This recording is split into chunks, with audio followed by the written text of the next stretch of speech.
Imam Izzuddin Abdissalam ini menulis sebuah buku kecil. Tajuk bukunya ialah Maqasidus Saum. Tajuk bukunya ialah Maqasidus Saum. Maqasid maksudnya matlamat, as-saum puasa. Dalam buku kecil itu, Izzuddin Abdussalam menyebut beberapa fawaid ataupun faedah-faedah daripada ibadah puasa. Innal hamdalillah nahmaduhu wa nasta'inuhu wa nastahdihi wa nastaghfiruh wa nathiqu bihi wa natawakkalu alaihi wa na'udzu billahi min syururi anfusina wa min sayyiati a'malina. Man yahdihillahu fahuwal muhtad wa man yudlil falan tajida lahu waliyan mursyida. Asyhadu an la ilaha illallah wahdahu la syarikalah wa asyhadu anna Muhammadan abduhu wa rasuluh.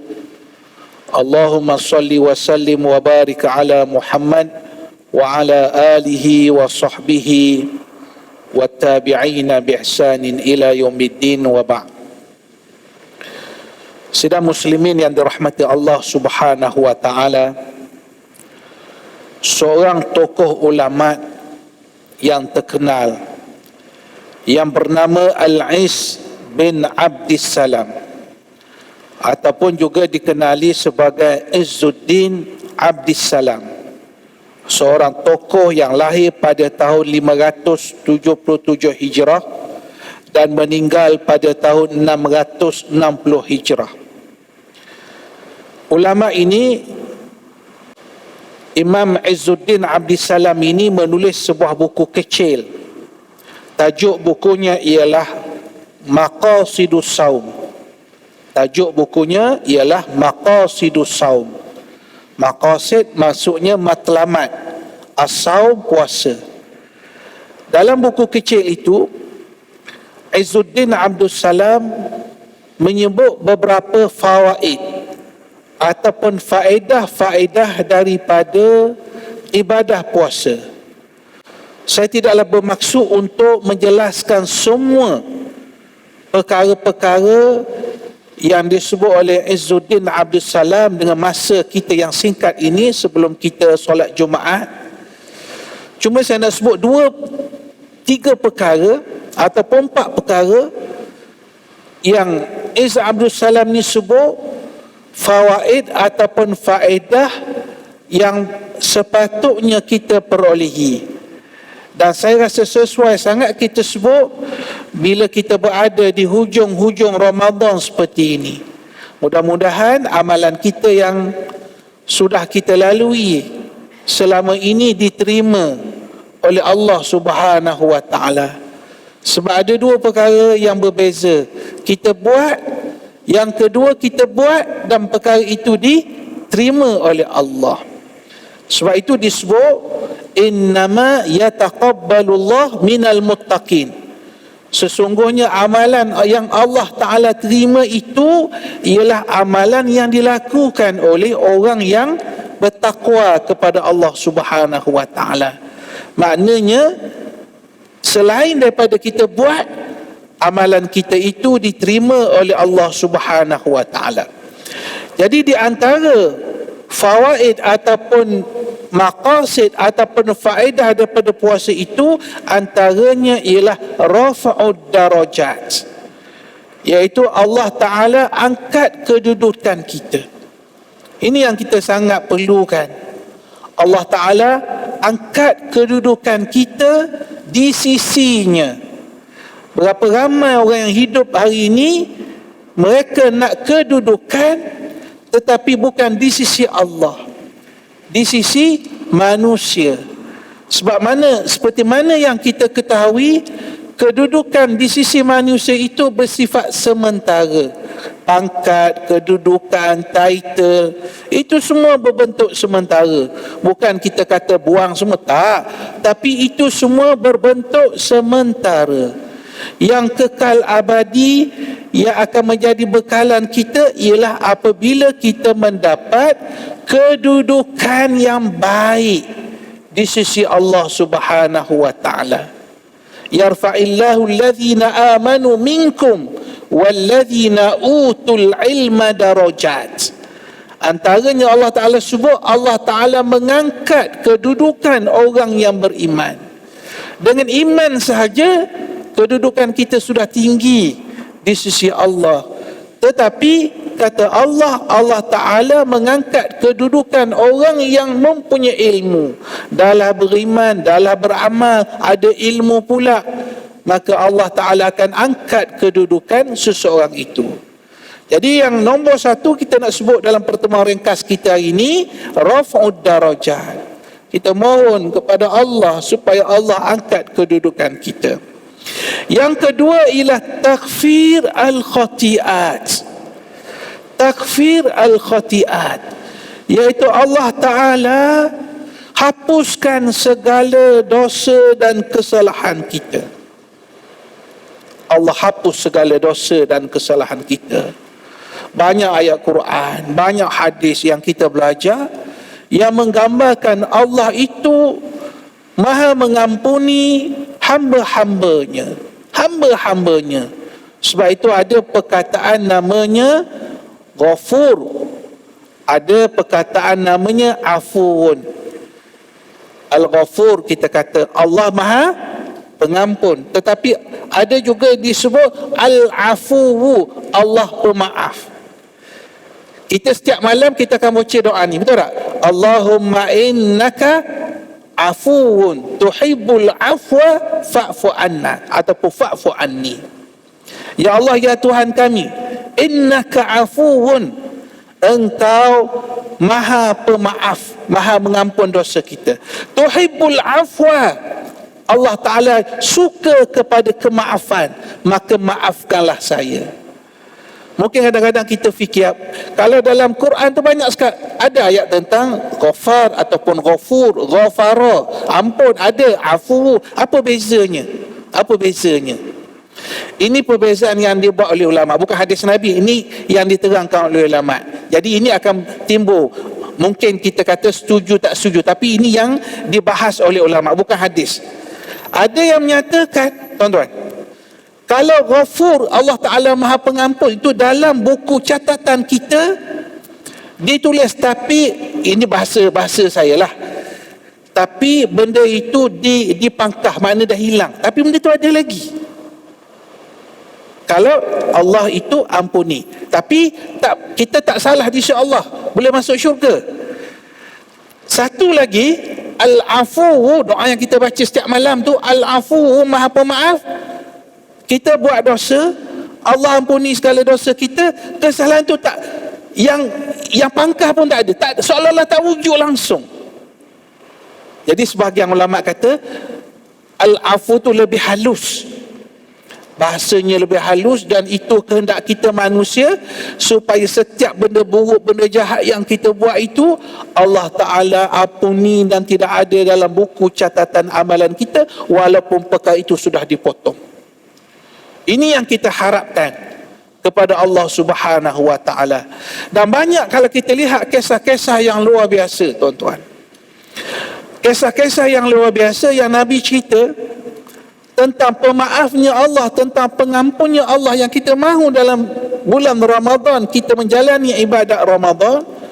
Satu kisah yang luar biasa yang diceritakan oleh Nabi tentang kisah yang berlaku kepada seorang daripada Bani Israel. Cerita lama, tapi Nabi cerita kepada umat baginda. Apa ceritanya? Cerita tentang ahlul maksiat.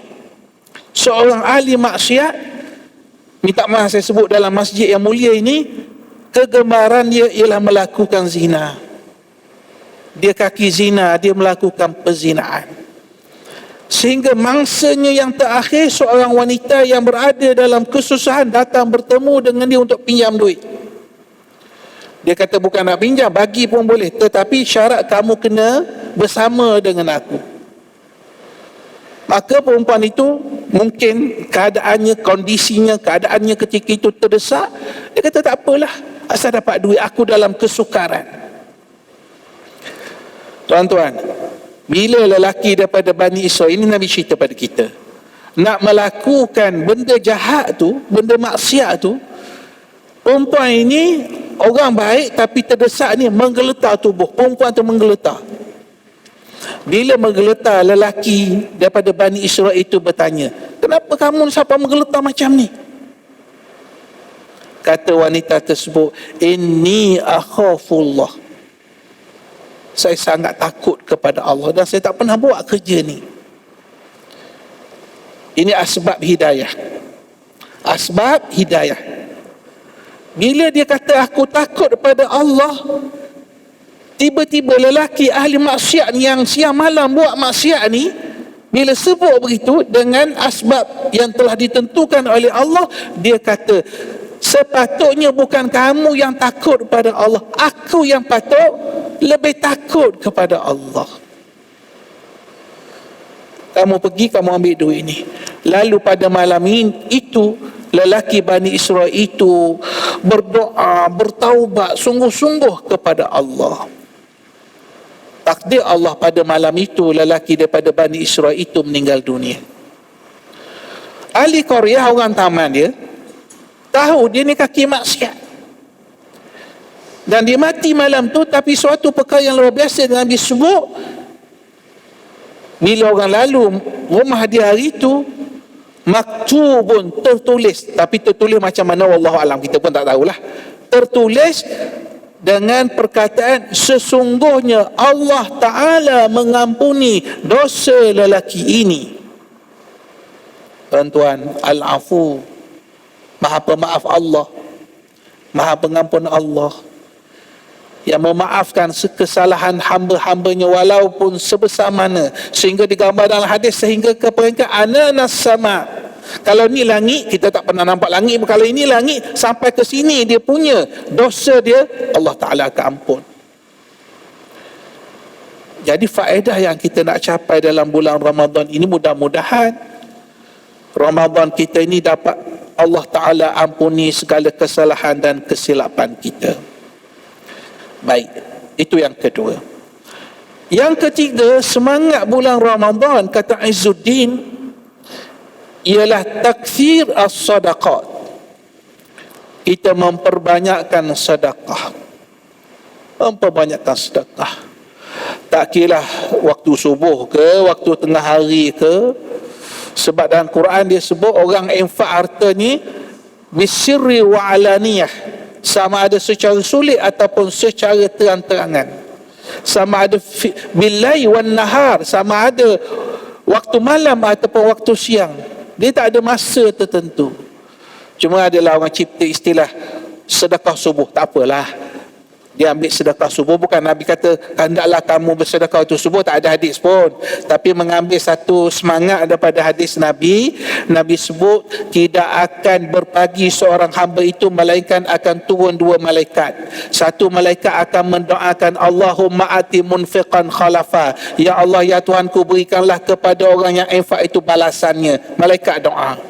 Satu malaikat kata, Allahumma ati mumsikan talafa, ya Allah, ya Tuhanku, berikanlah orang yang berpegang, orang yang kikir, orang kedekut ni, talafa, kemusnahan. Hadis sebut berpagi-pagi, tak mesti subuh. Tapi tak apalah, kita nak mulakan pada waktu subuh, itu yang terbaik. Tak apa, tak ada masalah. Cuma yang paling penting kita nak sebut di sini ialah takthir as-sadaqat. Kita memperbanyakkan sedekah. Sebab itu ibadah puasa datang paling kurang mesti dia ada package zakat fitrah. Betul tak? Mesti ada unsur sedekah wajib itu.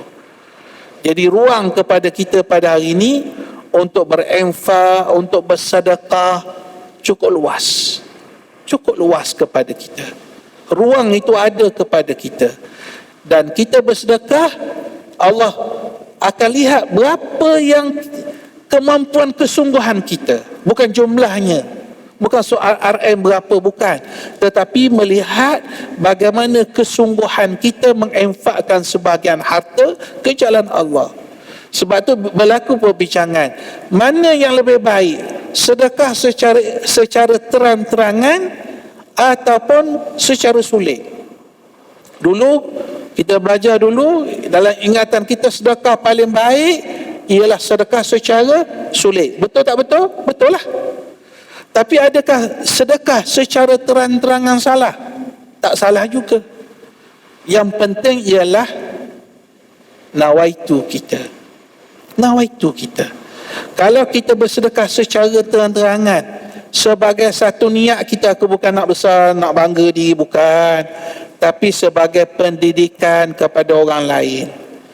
Kita ajak anak kita 5-6 orang datang masjid, kita letak dalam tabung, anak kita tengok, kesan tu sampai bila-bila, tuan-tuan.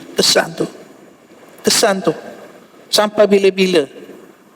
Semua kita ni dididik oleh mak ayah kita, dan sudah tentu yang menjadi habit kita, tabiat kita datang masjid bawa duit walaupun RM1, sebab bukan kerana kita dengar tazkirah, bukan, sebab kita pernah lihat mak ayah kita buat. Dulu masa kita kecil, kita kat kampung, mak ayah kita buat masjid, kita tengok ayah kita bagi 10 sen, bagi 5 sen.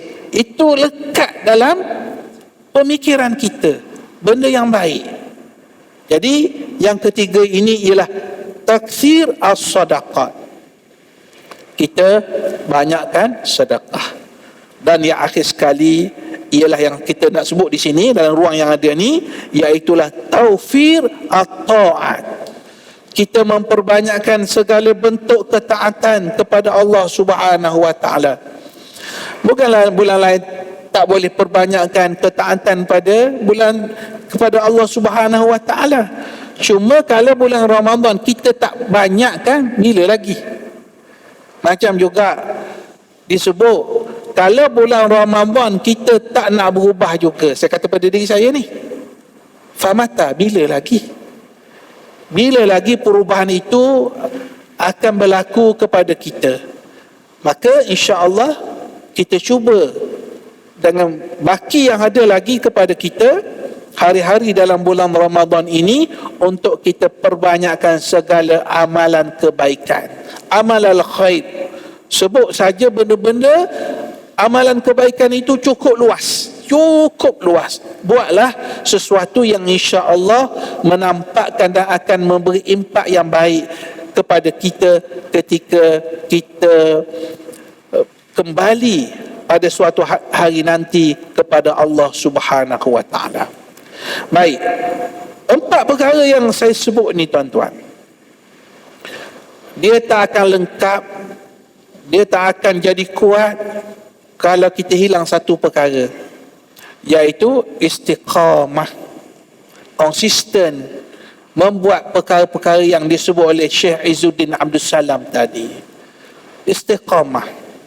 Istiqamah ni pelbagai tafsiran yang dibuat oleh para ulama kita. Antaranya mereka menyebut istiqamah maksudnya istaqamu ala faraidillah. Kita istiqamah di atas kefarduan yang difardukan oleh Allah Subhanahu wa taala. Kalau kita boleh lazimi kepatuhan kita kepada Allah sentiasa, itu kita akan dapat sifat istiqamah dalam kehidupan kita. Ada ayat-ayat dalam Quran, tuan-tuan, yang gabung antara beriman dengan istiqamah. Contoh, Allah Ta'ala sebut, innal ladzina qalu rabbuna Allah thumma istaqamu tatanazzalu alaihimul malaikah alla takhafu wa la tahzanu wa abshiru bil jannati allati kuntum tu'adun. Sesungguhnya orang-orang yang menyatakan Rabbuna Allah, Tuhan kami ialah Allah, maksudnya itu berimanlah. Rabbuna Allah, Tuhan kami ialah Allah. Kemudian summastaqamu, kemudian mereka istiqamah. Ada 2, iman dengan istiqamah. Bila sebut iman dengan istiqamah ini, teringat pula kita pada satu hadis bagaimana seorang lelaki dia bertemu dengan Nabi, dia kata begini, qul li fil islami qawlan la as'alu anhu ahadan ghairak. Ya Rasulullah, tolong beritahu kepada saya satu pengajaran, bila saya tanya ni saya tak perlu tanya orang lain dah. Maknanya Lelaki ni nak satu nasihat yang ringkas tapi jitu. Macam tu. Nabi pun jawab macam ni. Nabi kata, qul amantu billah thumma istaqim. Kamu kena sebut amantu billah, saya beriman kepada Allah. Tadilah iman. Thumma istaqim. Kemudian kamu istiqamah. Iman dengan istiqamah. Apa kesan bila ada iman, ada istiqamah? Jangan kata di akhirat, kita tengok sebelum kematian kita. Ayat yang tadi yang saya baca tadi sebut, tatanazzalu alaihimul malaikah. Akan turun malaikat. Sebagian ulama tafsir kata sebelum kematian kita. Apa malaikat ni kata?